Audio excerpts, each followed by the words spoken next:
Definición.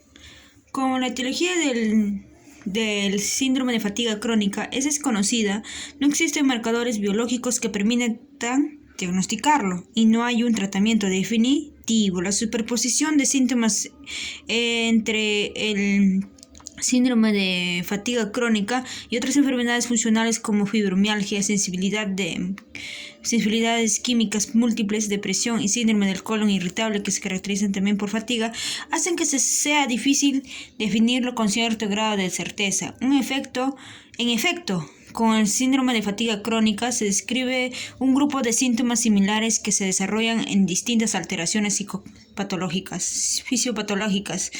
A causa de la necesidad de establecer criterios diagnósticos, en 1988, los Centros de Control y Prevención de Enfermedades en los Estados Unidos establecieron la definición de caso de síndrome de fatiga crónica, que luego fue revisada con un grupo de estudio internacional de síndrome de fatiga crónica en 1994 para ser considerado como síndrome de fatiga crónica. La fatiga se debe evaluar en forma clínica, debe haber un agotamiento físico y mental intenso y una disminución importante del nivel de actividad que tenía el individuo antes de la enfermedad. Además, debe haber indicios de 4 de los síntomas siguientes: dolor de garganta, adenopatías cervicales o axilares dolorosas a la presión, mialgias, artralgias múltiples sin tumefacción o enrojecimiento, cefalea, sueño no reparador y malestar general que se prolonga más de 24 horas después de un esfuerzo físico. La fatiga y los síntomas concurrentes deben tener más de 6 meses de duración.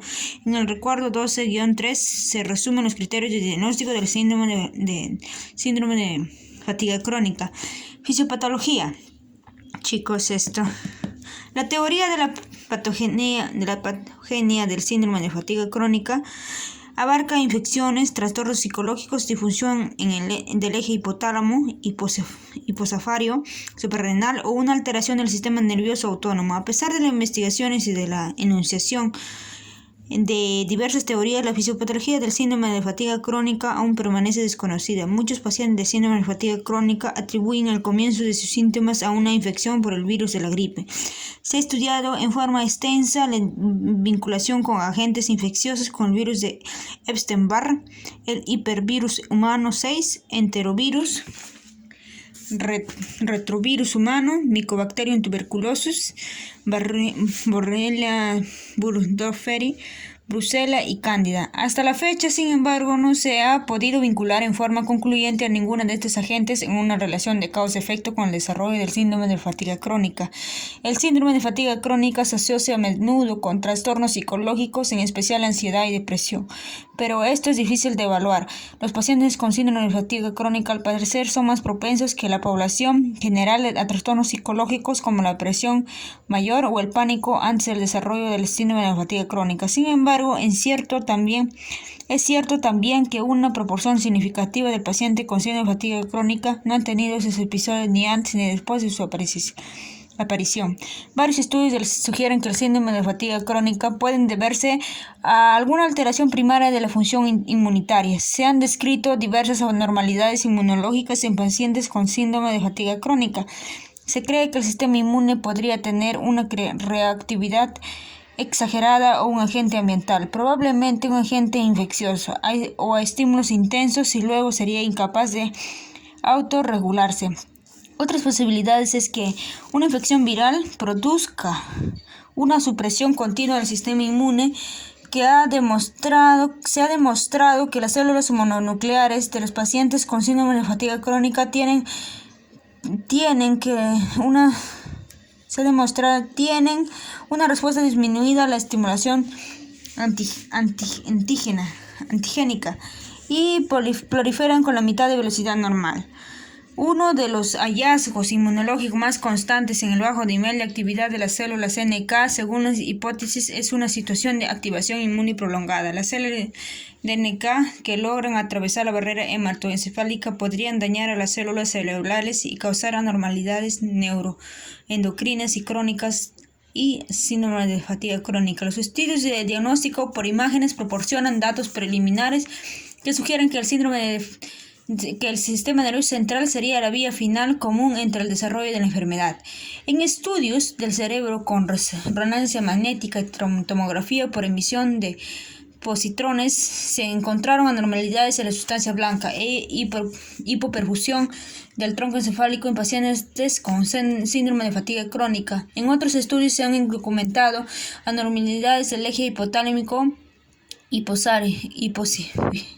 hipocifario suprarrenal, como una disminución de la actividad de la hormona liberada de corticotrofina y cambios en el ritmo circadiano de la secreción de cortisol. Sin embargo, no se halló una explicación para estos hallazgos, chicos. Se cree también que en el síndrome de fatiga crónica hay una disfunción del sistema nervioso autónomo. Es una importante proporción de una importante proporción de pacientes con síndrome de fatiga crónica y personas anormales en estimulación parasimpática y simpática. En pruebas de laboratorio, la proporción de pacientes con hipotensión ortostática y taquicardia en la prueba de basculación es mayor entre quienes padecen de síndrome de fatiga crónica que en los controles normales. Manifestaciones clínicas. Uno de los síntomas más importantes de los pacientes con síndrome de fatiga crónica es la fatiga. A menudo su aparición es precedida por un resfriado o una enfermedad gripal. El paciente describe esta afección como recurrente, con periodos de exacerbaciones y remisiones. Después de cada episodio de la enfermedad, la fatiga aumenta. Los hallazgos físicos consisten en fiebre de grado bajo, que aparecen solo durante las recurrencias, faringitis no exudativa, ganglios linfáticos cervicales palpables y dolorosos, leve aumento del tamaño de la glándula tiroides, sibilancias, esplenomegalia, mialgias, artralgias y heces hemopositivas con sigmoidoscopías negativas.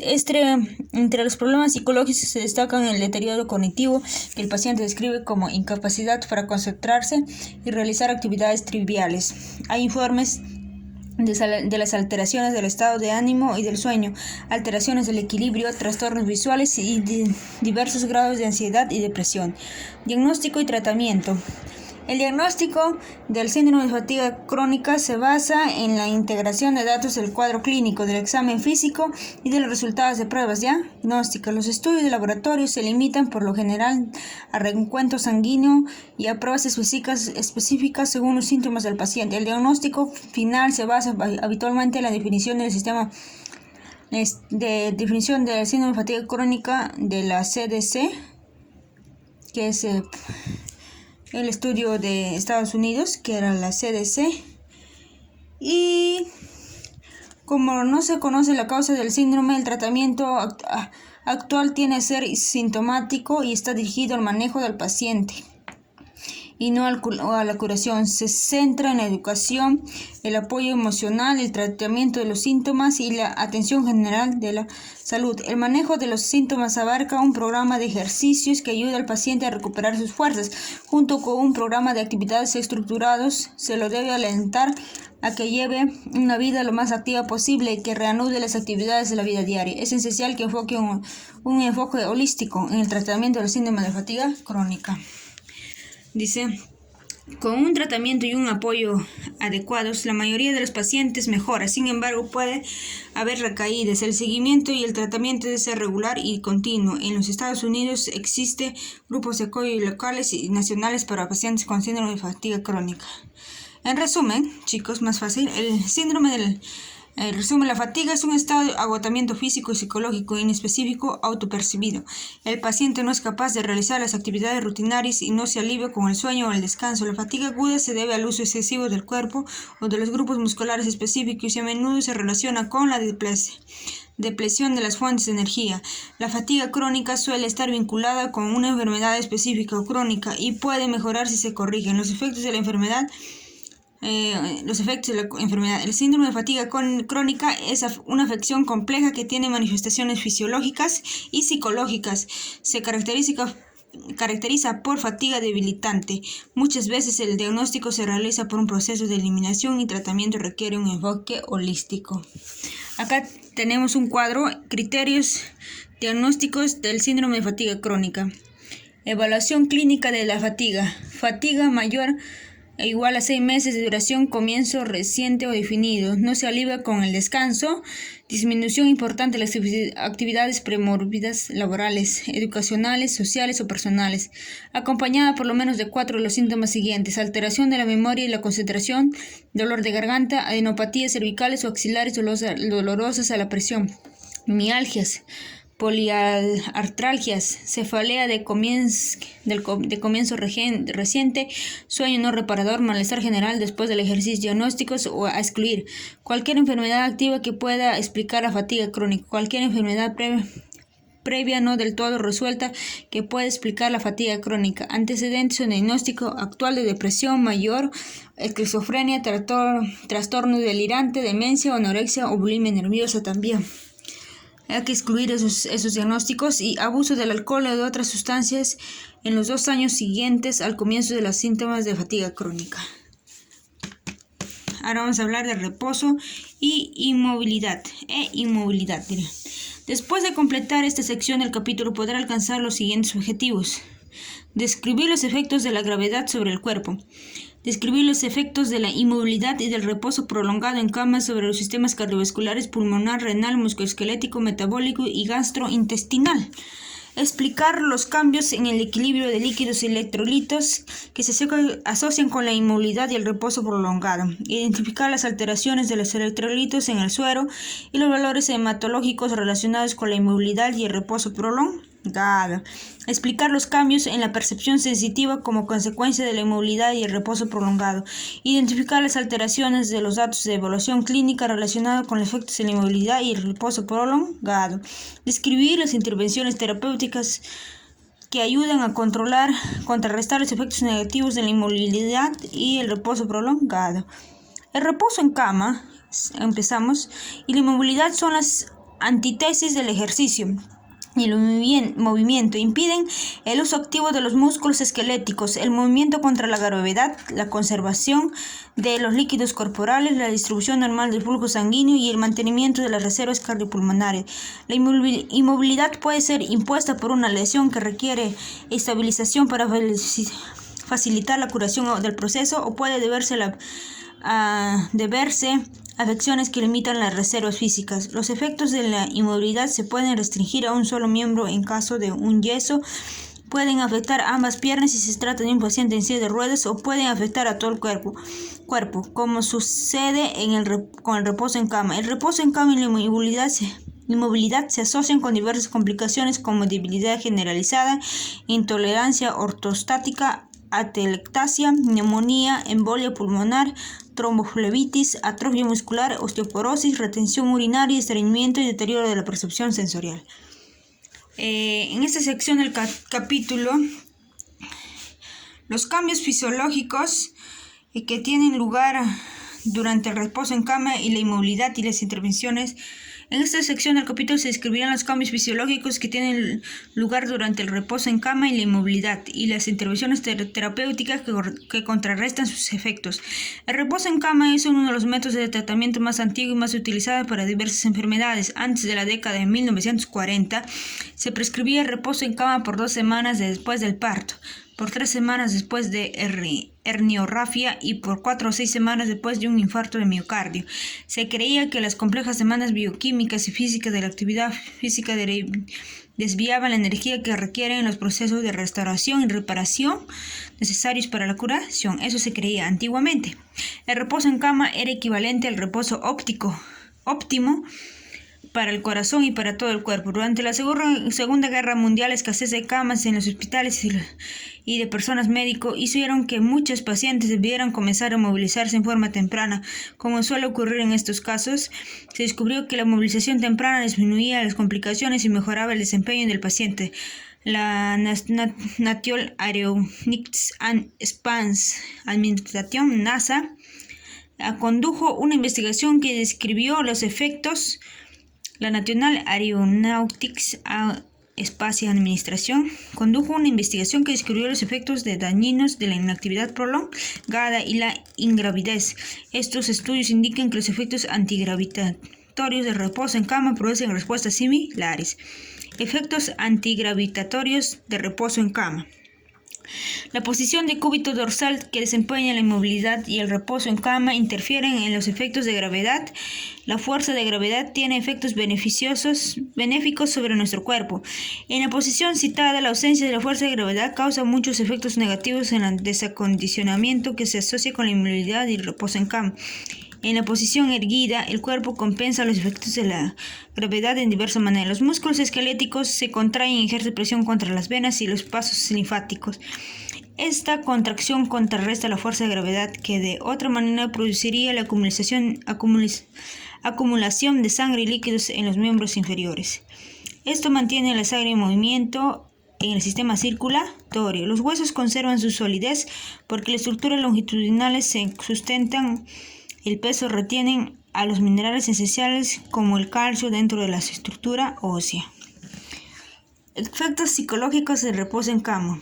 Respuestas cardiovasculares. Después de un periodo de reposo en cama, el sistema cardiovascular experimenta cambios que reflejan la pérdida de los estímulos de gravedad y el ejercicio. El sistema cardiovascular se descondiciona y se exageran los cambios hemodinámicos que normalmente se observan al ponerse de pie tras un breve reposo en cama. Este desacondicionamiento se manifiesta con 3 alteraciones principales: hipotensión postural, aumento de la carga al trabajo del corazón y estasis venosa en la posibilidad de trombosis venosa profunda. Una de las respuestas más asombrosas de adaptar la posición de cúbito dorsal durante reposo en cama es la alteración del flujo sanguíneo. En esta posición hay una redistribución de cerca de 500 mililitros de sangre desde las extremidades inferiores hacia circulación central, hacia la circulación central. La mayor parte es derivada a los pulmones y una pequeña porción se dirige hacia los brazos y la cabeza. El aumento de la circulación en la cabeza y en la cavidad torácica puede producir cefalea, congestión nasal y tumefacción de los senos nasales y de los párpados. El aumento de volumen sanguíneo central determinan un aumento de volumen sistólico, que a su vez lleva a un aumento de volumen minuto cardíaco. Este asciende de 7 a 8 litros por minuto. Mientras que en la posición de pie es de 5 a 6 litros por minuto. Al comienzo, el aumento del volumen sistólico y del volumen minuto cardíaco se acompaña de una leve disminución de la frecuencia cardíaca y de la resistencia vascular sistémica, y la presión arterial se mantiene. Si el reposo en cama se prolonga, aumenta la distensibilidad venosa y disminuye el retorno venoso al corazón, lo cual comprende el llenado ventricular. Esto conduce a un aumento de la frecuencia cardíaca y una disminución del volumen sistólico. En reposo prolongado, la frecuencia cardíaca puede aumentar aproximadamente 0,5 latidos por minuto por día. Se utiliza el término síndrome de adaptación cardiovascular, SAC, para referirse a los cambios de la función cardiovasculares provocados en reposo en cama. La disminución del gasto cardíaco y la utilización periférica de oxígeno ocasiona una reducción del consumo máximo de oxígeno, volumen de oxígeno máximo. Al cabo de unos días de reposo en cama, el volumen de oxígeno máximo de 20 puede disminuir hasta un 27%. En personas con enfermedades coronarias, el síndrome de adaptación cardiovascular puede exagerar los síntomas de angina. El reposo en cama afecta también el equilibrio hídrico y aumenta el volumen plasmático en la circulación central. Estimula los vasoreceptores. La estimulación de los vasoreceptores inhibe la hormona antidiurética y a la aldosterona, y se produce una diuresis de agua y sodio, natriuresis. En el cúbito dorsal, la diuresis comienza en el primer día por la derivación de sangre de las extremidades inferiores de la cavidad torácica. La pérdida de agua y sodio se refleja por un aumento de hematocrito, de la hemoglobina y de la masa de glóbulos rojos a causa de la pérdida de volumen plasmático. Después de unos 4 días de reposo en cama, la pérdida de líquidos se equilibra. Una posible explicación de esto es que la pérdida de líquidos en el compartimento vascular se haya compensado por el pasaje isoosmótico de líquidos desde el espacio extravascular. La hidratación extravascular es sacrificada para mantener un volumen vascular isotónico adecuado. Al disminuir el volumen extravascular y restablecer el volumen intravascular, los osmorreceptores inhiben la diuresis y la natriuresis. A pesar del restablecimiento del volumen intravascular, el espacio extravascular continúa deshidratado. ¿Ves? Acá tenemos complicaciones del reposo en cama y la inmovilización. Sistema, complicación. El sistema cardiovascular. Complicación, aumento de la frecuencia cardíaca, disminución del gasto cardíaco y del volumen sistólico, que contribuyen a la disminución de la capacidad aeróbica, disminución del tamaño del corazón, disminución del volumen del fin de diástole del ventrículo izquierdo, presión arterial sistólica diastólica invariable, disminución del volumen de líquidos, intolerancia ortostática, tromboflebitis venosa.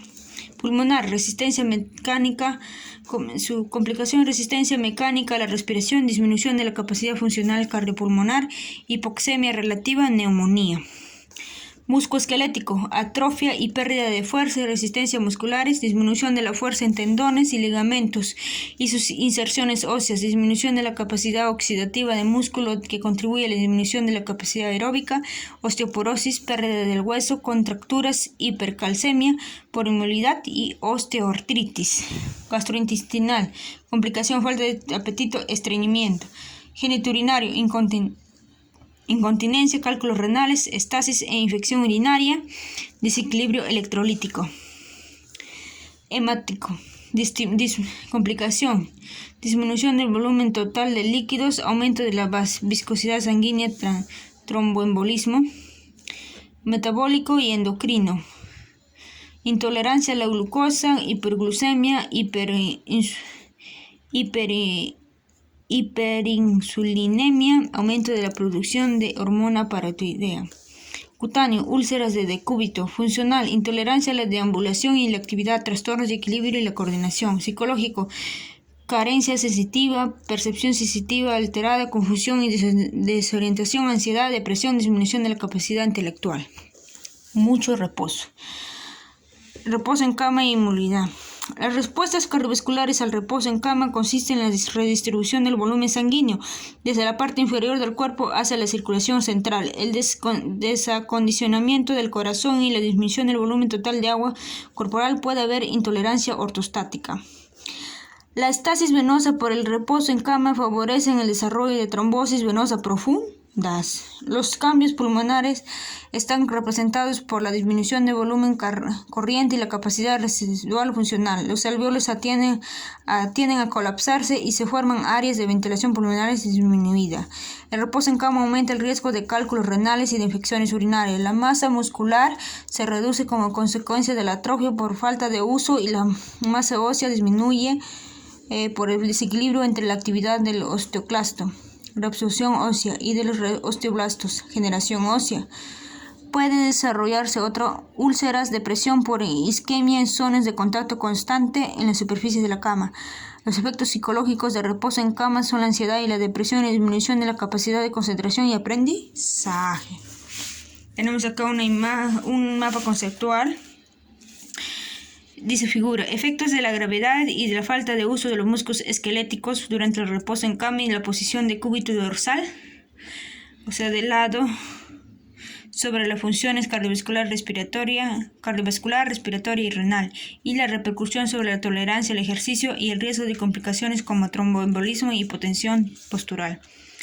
Reposo en cama y de cúbito dorsal. Tenemos efectos de la gravedad, disminución del uso de músculos esqueléticos. Efectos de la gravedad tenemos riñones, diuresis, pulmones, cambio en la ventilación y perfusión cardiovascular, desacondicionamiento. Vamos a tener como consecuencia intolerancia al ejercicio en riñones, disminución del volumen plasmático, aumento de la concentración de células sanguíneas y de factores de coagulación, aumento de riesgo de tromboembolismo, disminución del uso de los músculos esqueléticos, disminución del efecto de bombeo del músculo esquelético, intolerancia al ejercicio, hipotensión postural. Hipotensión ortostática. Durante el reposo en cama, la fuerza de gravedad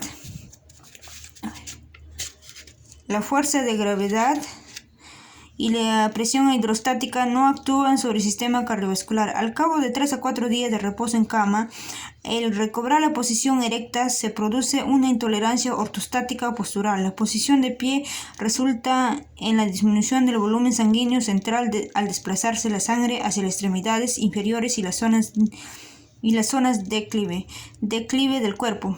Se produce una disminución del volumen sistólico y del volumen minuto cardíaco y un aumento de la frecuencia cardíaca y de la resistencia vascular sistémica. Los signos y síntomas de intolerancia postural son taquicardia, náuseas, diaforesis de la hipotensión, o sea, un momento a otro pararte, ¿no? Taquicardia, náuseas, diaforesis y a veces síncope o desvanecimiento, ¿no? A veces pasa así de 3 a 4 días de estar echado en cama. Se cree que la patología subyacente a la intolerancia ortostática inducida por el reposo en cama y la disfunción del sistema nervioso autónomo es una disfunción del sistema nervioso autónomo. La razón de ello no es bien conocida, ya que no hay un cambio importante en los niveles de catecolaminas ni en la sensibilidad de receptores adrenérgicos durante el reposo en cama. Las investigaciones sugieren que existe una respuesta cardiovascular adicional que podría contribuir a la intolerancia ortostática asociada con el reposo en cama. La disminución del volumen sistólico puede ser causada también por una disminución del tamaño y la distensibilidad del ventrículo izquierdo, por la aparente atrofia cardíaca fisiológica en respuesta a la disminución de condiciones de carga del corazón. El corazón se pone flojo. En un momento a otro se pone 3-4 días en cama y el corazón está flojo, ¿no? Y pasa estas consecuencias. Carga de trabajo del corazón, intolerancia al ejercicio. La manifestación cardiovascular más importante del desacondicionamiento asociado con reposo en cama es el aumento de la carga de trabajo del corazón. Al comienzo, cuando el paciente yace en decúbito dorsal, aumenta el retorno venoso al corazón, así como el volumen sistólico y el volumen minuto cardíaco, lo cual se acompaña de una leve disminución de la frecuencia cardíaca. Con el tiempo, el volumen minuto cardíaco y el volumen sistólico se estabilizan, mientras que la frecuencia cardíaca aumenta. En los periodos de taquicardia disminuye el tiempo que el corazón permanece en diástole y por lo tanto no tiene tiempo suficiente como para llenarse de sangre y debe realizar más trabajo, gastar más energía y utilizar más oxígeno a fin de asegurar las perfusiones de órganos vitales y satisfacer las demandas metabólicas del cuerpo. Esta respuesta se exagera cuando el paciente adopta la posición erecta y reanuda la actividad después de un tiempo prolongado de reposo en cama. Al comenzar un ejercicio su máximo, la frecuencia cardíaca aumenta y el volumen sistólico y el volumen minuto cardíaco disminuyen. Se requieren de 5 a 10 semanas de ejercicio reacondicionante para que esos parámetros vuelvan a los niveles normales que tenían antes de reposo en cama, ¿no? Se requieren de 5 a 10 semanas de ejercicio reacondicionante para que los parámetros vuelvan a sus normalidades. Estasis venosa. La estasis venosa en los miembros inferiores se debe a la falta de función de bombeo de los músculos esqueléticos para promover el retorno venoso al corazón. La función de bombeo cesa al adoptar el decúbito dorsal y la posición de las extremidades inferiores contra la cama produce una compresión mecánica de las venas. Este aumento de presión daña la íntima de los vasos y facilita la adhesión de las plaquetas en la zona dañada, estimulando la formación de coágulos. El desarrollo de trombosis venosa profunda, el TVP, es la tercera complicación importante del reposo en cama prolongado, ¿no? Se cree que la predisposición de una persona en la formación de trombos depende de la combinación de 3 factores posibles, que son la tríada de Virchow, de la enfermedad tromboembólica, la distribución del volumen circulante que ocasiona una disminución del volumen intravascular que luego contribuye al aumento de la viscosidad sanguínea y la hipercoagulabilidad. La estasis venosa por la ausencia del efecto del bombeo de los músculos de las extremidades inferiores por falta de movimiento. Dice la presión externa que aplica el colchón sobre las venas, ¿no? Que es la gravedad, mejor dicho. Sin embargo, en la mayoría de los casos de trombosis venosa profunda, existen otros factores de riesgo además de reposo en cama. La trombosis venosa profunda predispone también al desarrollo de embolia pulmonar Cuando el paciente retoma su actividad previa, aumenta el riesgo de desprendimiento de grandes trombos que pueden llegar a través del sistema circulatorio y alojarse en los vasos pulmonares. Han propuesto diversas teorías para explicar las causas de la hipercoagulabilidad y formación de coágulos durante el reposo en cama. Una teoría sugiere que la deshidratación que se produce lleva a un aumento del núcleo de elementos de la sangre y contribuye a aumento de la viscosidad sanguínea. El aumento de la viscosidad coopera a la formación de coágulos. Otra teoría señala el papel del calcio. Durante el reposo en cama hay un proceso de desmineralización ósea y el calcio y otros minerales son liberados al torrente sanguíneo. El calcio activa la conversión de protombina en trombina, enzima activadora de la conversión de fibrinógeno en fibrina. La fibrina inicia entonces el proceso de formación de coágulos. El calcio, chicos, escuchen ese dato. El calcio activa la conversión de protombina en trombina, enzima activadora de la conversión de fibrógeno en fibrina.